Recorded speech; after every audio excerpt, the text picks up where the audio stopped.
Greetings, hello, and welcome to another recap review. It's been a while since we did one of these. I basically just started the series and then I was like, okay, I'm done. We're just doing the Papo Spinosaurus, but if I got a treat for you, because I was doing some digging into my old videos recently and I found this old review I did in 2017, April 4th, 2017, almost 4 years ago already, which is insane. Time flies like an arrow, fruit flies like bananas. Haha, jokes. And it's on the Papo 2016 Baryonyx. This wonderfully beautiful, let's get you in shot. Ah man, I can't even keep things on the camera from this angle. This wonderfully beautiful, controversial bear hug Spinosaur thing. So we're gonna jump right in and react to the old review, and I'll cut out the best bits and stuff. And then, as always, we're gonna cut over to the review table, and I'll share my updated thoughts on this one, because you guys aren't prepared for what I have to say on this. My opinions on this figure have changed drastically over the years. So anyway, here we go, starting the video in 3, 2, 1, play. Oh, the old intro from the Dino feed.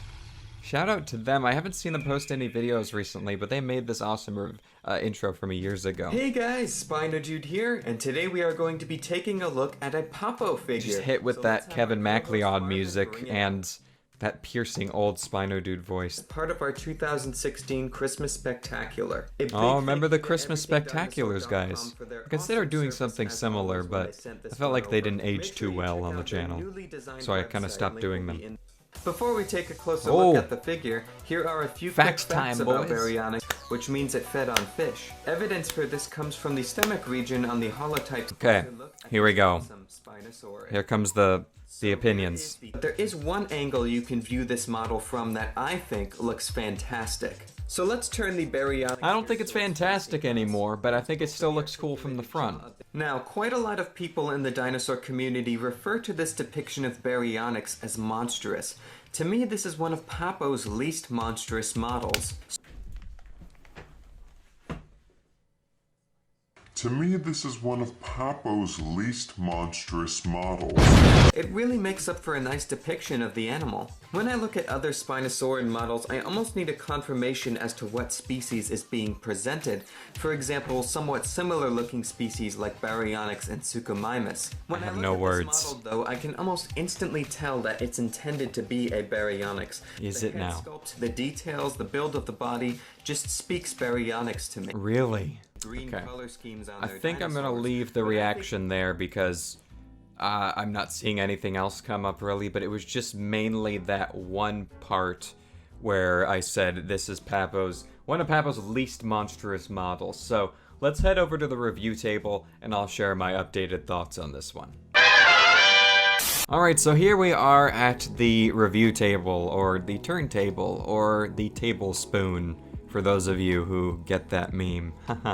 Anyway, so here's the Papo 2016 Baryonyx. Now, I still agree with a lot of the stuff that I said back then, particularly with the obstructed detail because of the glossy finish and just the details not feeling just as crisp in general on this figure. But the one huge thing that still drives me crazy that I said it years ago was that I said that this is one of Papo's least monstrous models that they've ever made. This is one of Papo's most monstrous models that they've made. I mean, this Baryonyx shares nothing body style wise or really even head sculpt wise that's similar to actual Baryonyx fossils. When you look at the skull of the animal, you look at the build of the animal, nothing here speaks Baryonyx. It's just this monstrous generic Spinosaurid that's being played off as a Baryonyx. I also complimented that I like the scoots going down the back. Aesthetically, I like them, but the ones that are above the hips just feel like these weird,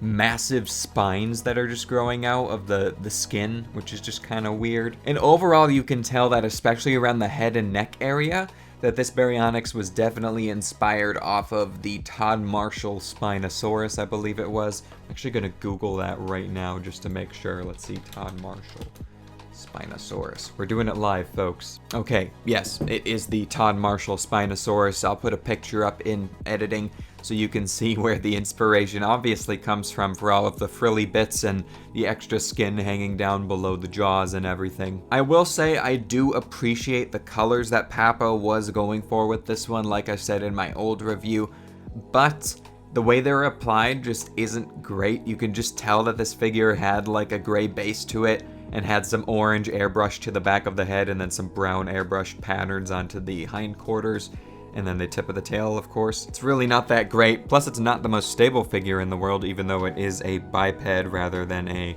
tripod. I still really appreciate the articulated jaw. I think it's very smooth and it feels stable, and I like the way it melds with the upper jaw, but once again, just the whole head sculpt in general does not speak Baryonyx at all. And the arms are so huge and thick and hench, just in general. I mean, it makes me upset just thinking about that one comment in that video I made. Like, this is one of Papo's least monstrous models. This looks just like a Baryonyx. No, it doesn't.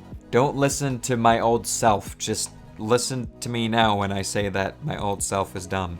And this Baryonyx is just not a good representation of the genus. However, because Papo is Papo, and they're not going to make accurate dinosaurs 90% of the time, as far as the general design of this Baryonyx goes, I think it's kind of cool. But the one thing that ruins it for me is the pose. I was more tolerant of the pose years ago, but as I've sat with it and gotten more good figures over the years of theropods and spinosaurs and everything, this pose is just kind of atrocious. And it's very photogenic in some ways, and I've seen some great photos of it, like my friend Gibson, aka Bioniclesaurus. I'll put a picture up in a post that he took of this one.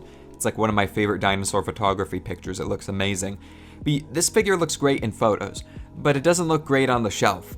And that's why after I finish this video, I'm actually going to be passing this one along to a friend and getting rid of it because it just takes up so much space. It's so huge for a Baryonyx.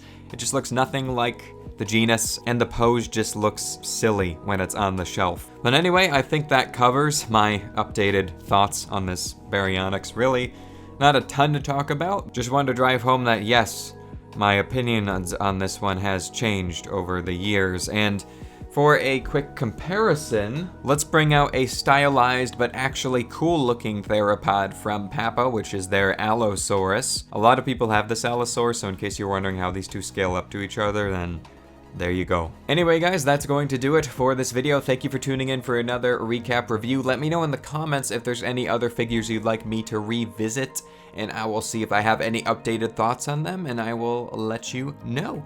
Thank you guys so much for watching. I'll catch you all in my next video. So take care, and bye-bye.